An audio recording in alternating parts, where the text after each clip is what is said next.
ఏటీఎంల్లో డబ్బులు లేవు, no cash బోర్డులు కనిపిస్తున్నాయి. ఆ మేరకు ఆర్బీఐకి కంప్లైంట్లు భారీగా వెల్లువెత్తాయి. దీంతో ఆర్బీఐ బ్యాంకులను క్వశ్చన్ చేస్తూ ఆర్డర్స్ పాస్ చేసింది. అసలు మీ దగ్గర ఉన్నటువంటి నిల్వల వివరాలు ఏంటి, ఇమీడియట్గా తెలియజేయండి.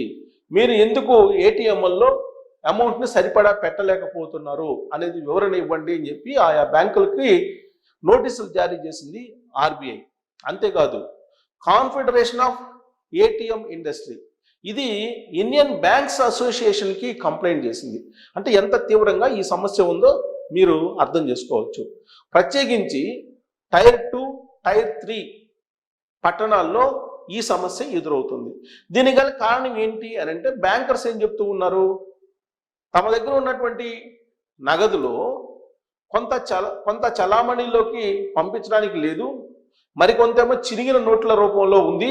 ఆ కారణం చేత సరిపడా ఏటీఎంల్లో నింపలేకపోతున్నాము అని చెప్తున్నారు. అంటే ఇండైరెక్ట్గా నకిలీ నోట్ల వ్యవహారం భారీగా ఉంది మార్కెట్లో అనేది బ్యాంకర్లే కొంతమంది చెప్తున్నారు.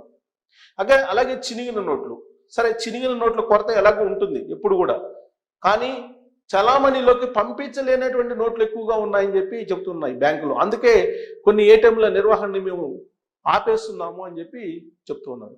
మరి అసలు కారణం ఇదేనా, ఇంకేమైనా కారణాలు ఉన్నాయా అని అంటే, అసలు మొత్తం ఏటీఎంల్లో నగదును ఎలా ఉంచుతారు, ఏ విధంగా మేనేజ్ చేస్తారు అనేది కనుక చూస్తే, ఆర్బీఐ గైడ్లైన్స్ ప్రకారం బ్యాంకులు నగదుని ఏటీఎంలో నిర్వహించాలి. ఆర్బీఐ గైడ్లైన్స్ ఏంటి, స్పష్టంగా సరిపడా నగదు నిల్వలు ఏటీఎంలో ఉండాలి. ఇన్ కేస్ ఏ బ్యాంక్ అయితే ఉంచలేకపోయిందో ఆ బ్యాంకు మీద భారీగా జరిమానా వేసేటువంటి